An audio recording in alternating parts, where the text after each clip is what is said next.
সুবহানাল্লাহ। বেরাদার বন্ধুগণ, বাবাজি আমার শুনুন, মা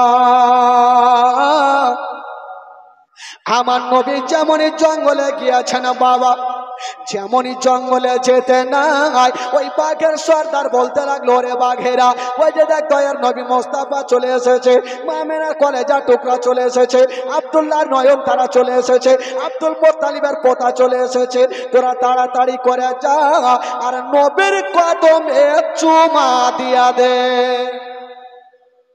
ওই জঙ্গলের বাঘগুলা বাবা দেরি করলো না, তাড়াতাড়ি চলে গেল।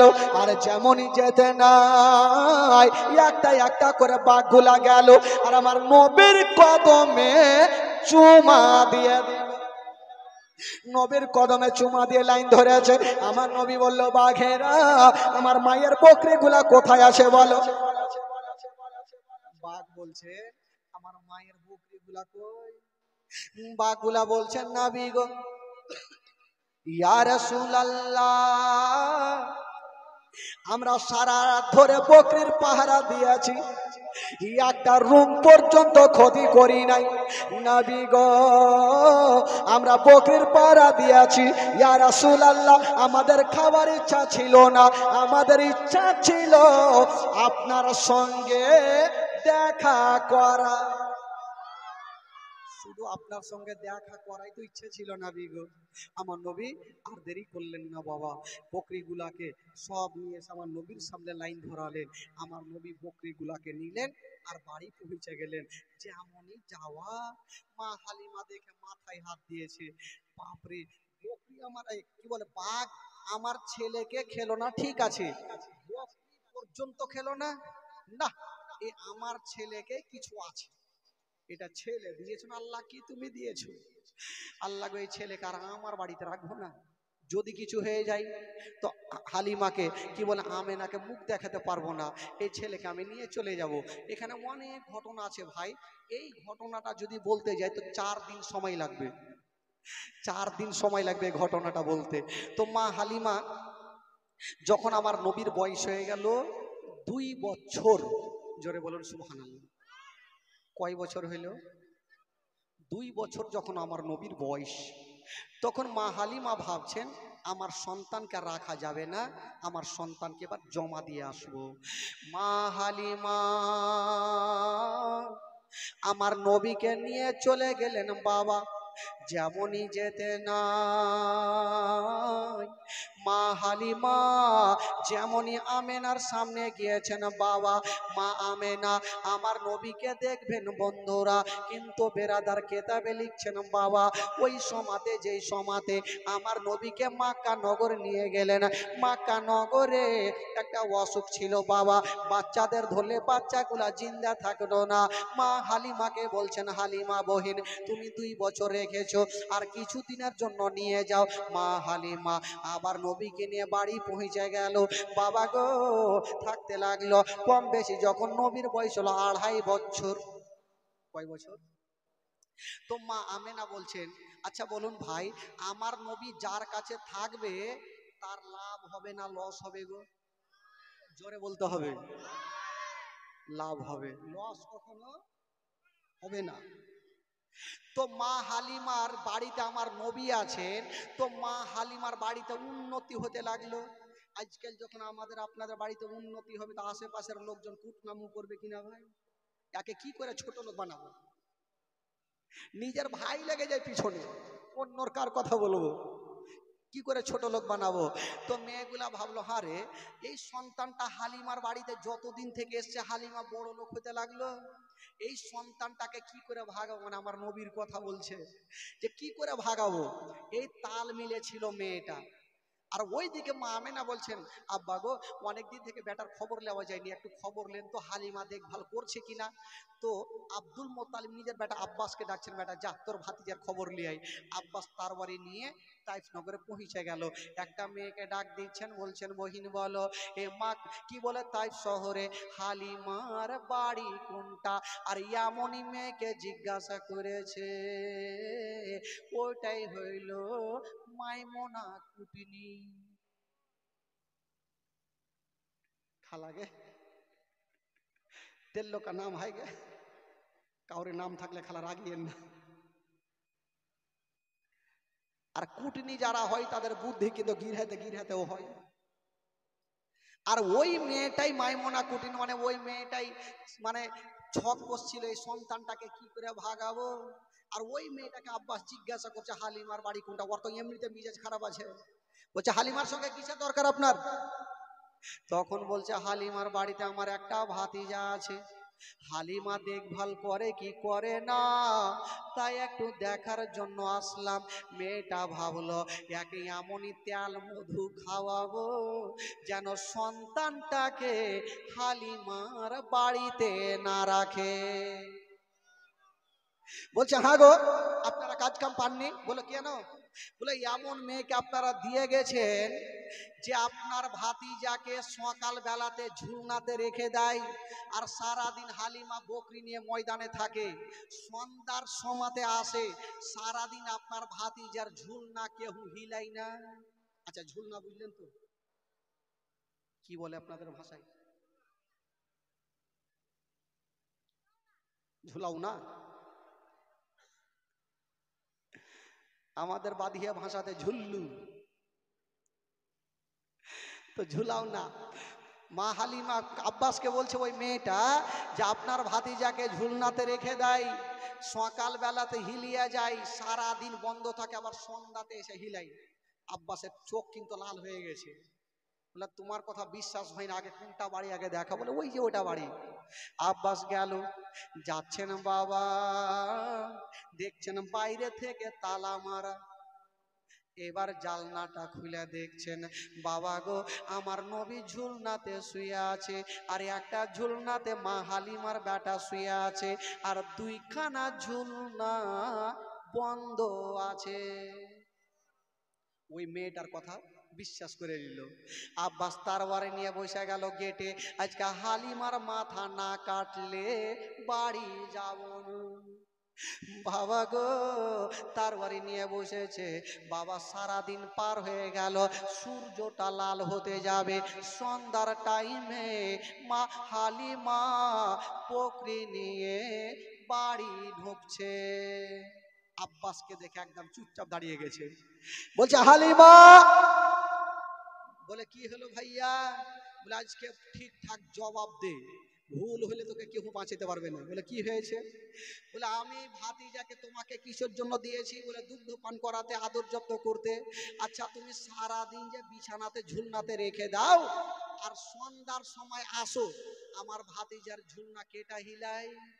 মা হালিমা বলছেন ভাইয়া তবে একটা কথা শুনালেন, আমি সকাল বেলাতে যখন হিলিয়া যাই আর সন্ধ্যার সমাতে এসে দেখি আপনার ভাতিজার ঝুলনা হিলতে থাকে। আব্বাস বলছে একে এখনই মার্ডার করে দেবো নাকি রে? একটু আগে দেখলো বন্ধ, আর ই বলছে হিলতে থাকে। খোল দরওয়াজা।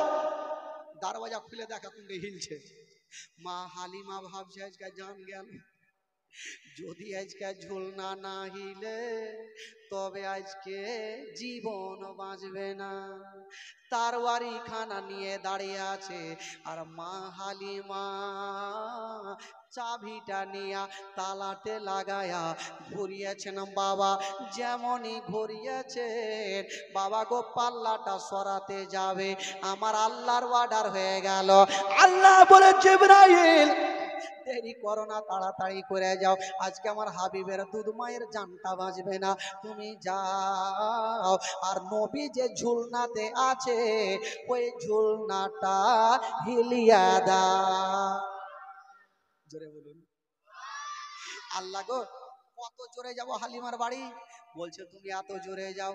মা হালিমা তালাতে চাবিটা ভরে ঘুরিয়ে দিয়েছে, এখন পাল্লাটা সরাতে হবে, তার আগে তোমার গাড়ি যেন পৌঁছে যায়। ও যুবকেরা সঙ্গে সঙ্গে সাঁ করে জিবরিল আমিন ফারিস্তা বাবা পৌঁছে গেল হালিমার বাড়ি। যেমনই যেতে নাই, আমার নবী যে ঝুলনাটায় শুয়েছিল ওই ঝুলনাখানা হিলিয়ে দিল। জিবরাইল চলে যাচ্ছে না, আমার নবী বলছেন জিবরাইল দাঁড়িয়ে যা। আমার নবী ঝুলনা হিলিয়েছে তো হিলিয়ে যাচ্ছে, আমার নবী বলছেন জিবরাইল দাঁড়াও। বলে কি হলো নবী গো? বলে জিবরাইল এটা তুমি ভালো করলে। বলে কেন? আপনার ঝুলনা হিলিয়ে তো ভালোই করলাম, আপনার মায়ের জান বাঁচলো, না হলে এখন বাঁচত না। বলে জিবরাইল এটা তুমি অন্যায় করলে। বলে কেমন করে? বলে জিবরাইল আমি একটা ঝুলনাতে শুয়ে আর আমার দুগ্ধ ভাই মাসুদ একটাতে শুয়ে আছে, তুমি আমার ঝুলনাটা হিলাইলা, আমার ভাইয়ের ঝুলনা কেটা হিলাবে? জিবরাইল বলছেন নাবি গো, আপনার ভাইয়ের ঝুলনার হিলার অর্ডার নাই, শুধু আপনারই অর্ডার আছে। আমার নাবি বলছেন জিবরাইল এখন আমার মা আসবে, এসে দেখবে একটা বেটার ঝুলনা হিলছে আর একটার হিলে না, মায়ের মনে কষ্ট হবে। ও গো জিবরাইল মায়ের মনে কষ্ট দিতে নাই। মা বিনে বান্ধব নাই রে, মা বিনে বান্ধব নাই রে এই জগত গরিয়া। ভেবে দেখো কি করছো এই মায়ের লাগিয়া, ভেবে দেখো কি করছো এই মায়ের লাগিয়া। ও সন্তানের কিছু হইলে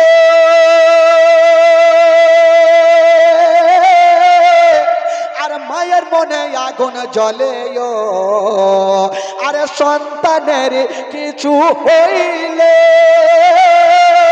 আর মায়ের মনে আগুন জ্বলে, নিভে না রে পানি দিলে, নিভে না রে পানি দিলে, নিভে না রে পানি দিলে আরো উঠে জ্বলিয়া। ভেবে দেখো কি করছো এই মায়ের লাগিয়া, ভেবে দেখো কি করছো এই মায়ের লাগিয়া। মা বিনে বান্ধব নাই রে, মা বিনে বান্ধব নাই রে এই জগত গরিয়া। ভেবে দেখো কি করছো এই মায়ের লাগিয়া, ভেবে দেখো কি করছো এই মায়ের লাগিয়া। ও সন্তান যদি দূরে থাকে আর মায়ের চোখে ঘুম আসে না, আর সন্তান যদি দূরে থাকে আর মায়ের চোখে ঘুম আসে না, বাছা ধর্মর কোথায় গেল, বাছা ধর্মর কোথায় গেল, বাছা ধর্মর কোথায় গেল, আসে না কেন ফিরে? ভেবে দেখো কি করছো এই মায়ের লাগিয়া, ভেবে দেখো কি করছো এই মায়ের লাগিয়া। মা বিনে বান্ধব নাই রে, মা বিনে বান্ধব নাই রে এই জগত ঘুরে। ভেবে দেখো কি করছো এই মায়ের লাগিয়া। জিবরাইল তুমি একটা ভাইয়ের ঝুলনা হিলালে এইটাও হিলাও। জিবরাইল বলছে নাবি গো আপনার ঝুলনা হিলার অর্ডার আছে, আপনার ভাইয়ের ঝুলনা হিলার অর্ডার নাই। আমার নবী বলে জিবরাইল আল্লাহ হুকুম দিয়েছে আমার ঝুলনা হিলাতে, আর আমি তোমাকে হুকুম দিয়েছি আমার হুকুমে আমার ভাইয়ের ঝুলনা খানা হেলিয়া দা। জিবরাইল ভাবছেন যদি না হিলাই তাহলে তো নবী নারাজ হবে, আর নবী যদি নারাজ হয়ে যায় আমার আল্লাহ নারাজ হবে, আর আল্লাহ যদি নারাজ হয় তবে জান্নাত পাওয়া যাবে না। বাবা গো ঝুলাইতেই হবে। দুইখানা ঝুলনা হিলিয়া দিয়ে চলে গেছেন জিবরাইল। এইদিকে আব্বাস বলছেন হালিমা পাল্লা সরাও, দেখবো কোনটা হিলছে। আর এই যে তারওয়ারি দেখালাম যদি না হিলে কেউ বাঁচাইতে পারবে না। হালিমা দোয়া করছেন আল্লাহ, আল্লাহ গো তুমি প্রত্যেক দিন হিলিয়া দাও, আজকেও হিলিয়া দাও। বাবা গো হালিমার দোয়া আল্লাহ কবুল করে ফেলেছেন বাবা। এবার হালিমা বলছেন ভাইয়া আমি আগে যাব না, আগে আপনি ঘরে চলেন। বলে কেন? বলে আগে আমি যাব, আর গিয়ে যদি দেখেন যে ঝুলনা হিলছে তো আপনি ভাববেন যে হালিমা আগে গিয়ে হিলিয়ে দিয়েছে, আমি আগে যাব না, আগে আপনি চলেন। আব্বাস বলে আমার যাওয়ার দরকার নাই, আগে আমি দেখে লেছি। ওই যে জালনা দিয়ে দেখেছিল এই বন্ধ আছে, জালনা বন্ধ, সবই বন্ধ, হিলাইবে আর কে? জানি বন্ধই আছে, কেউ বাঁচাতে পারবে না, তার বাড়ি খালে নিয়ে আনফান করছে। যেমনই বাবা গো পাল্লাটা সরাইয়া পর্দাটা সরাইয়া যেমনই ঢুকেছেন বাবা, আব্বাস নজর করে দেখছেন বাবা কিছুক্ষণ আগে সকাল টাইমে দেখেছিল ঝুলনা বন্ধ ছিল, আবার বিকাল টাইমে দেখছেন বন্ধরা ওই বন্ধ ঝুলনা দুইখানা হাওয়ার গতিতে হিলতেছে, হাওয়ার গতিতে হিলছে। তো আব্বাস বলছেন হালিমা ব্যাপারটা কিছু বুঝতে পারলাম না, আমি দেখলাম নিজের চোখে ঝুলনা বন্ধ, আর এখন হিলছে কেমন করে? বলছেন ভাইয়া সেটাই তো কথা, আমি প্রত্যেক দিন হিলিয়া যাই আর সন্ধ্যার সমাতে এসে দেখি আপনার ভাতিজার ঝুলনা হিলতে থাকে। আব্বাস আমার নবীকে দেখলেন আর দেখে চলে যাচ্ছেন, আর ওইদিকে মাইমুনা কুটনি ও দেখছে এত তেল মধু খাওয়াইলাম তাও বেচারা নিয়ে গেল না, ওই মেয়েটা চলে গেল।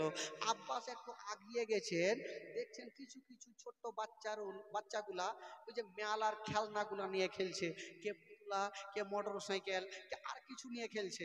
আব্বাস আবার ঘুরে আসলো, হালিমা তুমি যে সারাদিন ময়দানে যাও আর আমার ভাতিজা ঝুলনাতে থাকে, তো আমার ভাতিজা কি নিয়ে খেলাধুলা করে? খেলাধুলাতে কিছু লাগবে?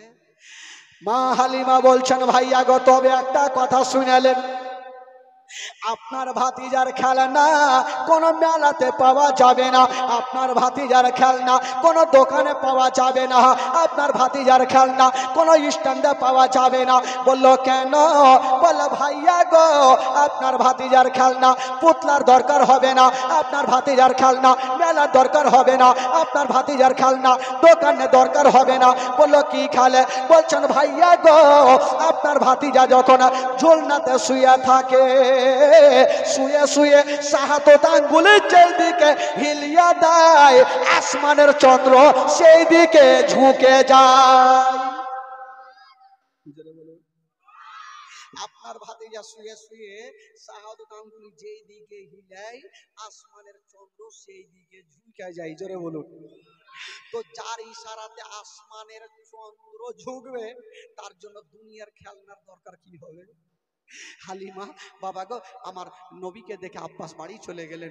এই করে করে কম বেশি আমার নবীর বয়স যখন 2.5 বছর হলো, মা হালিমা ভাবছেন আর আমি রাখবো না, আমার নবীকে নিয়ে মা আমেনার কাছে চলে গেলেন।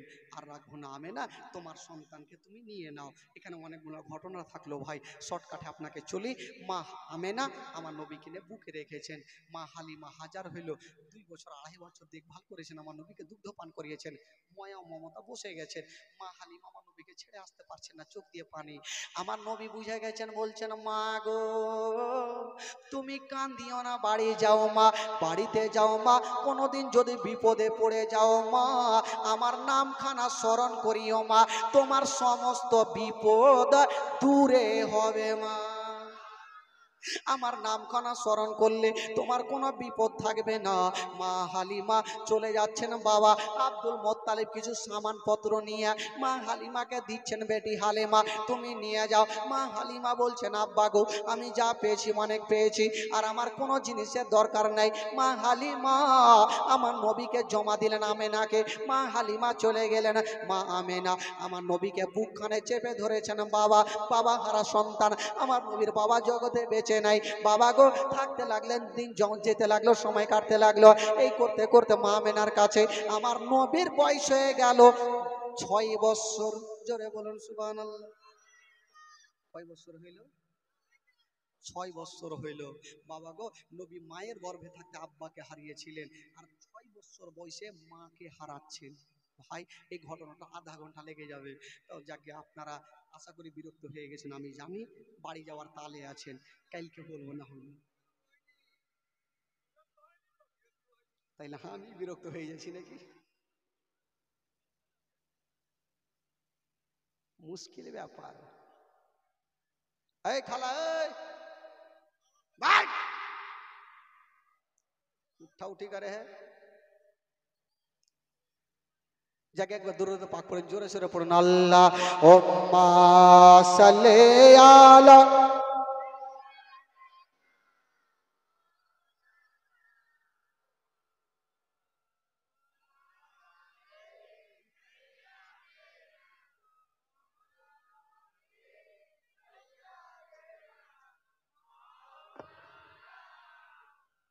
একবার জোরে বলুন সুবহানাল্লাহ। আপনারা তো বাংলা সবই বুঝেন, একটা ভোজপুরিতে ছোট্ট করে গজল পড়ে দেখি বুঝতে পারছেন কিনা।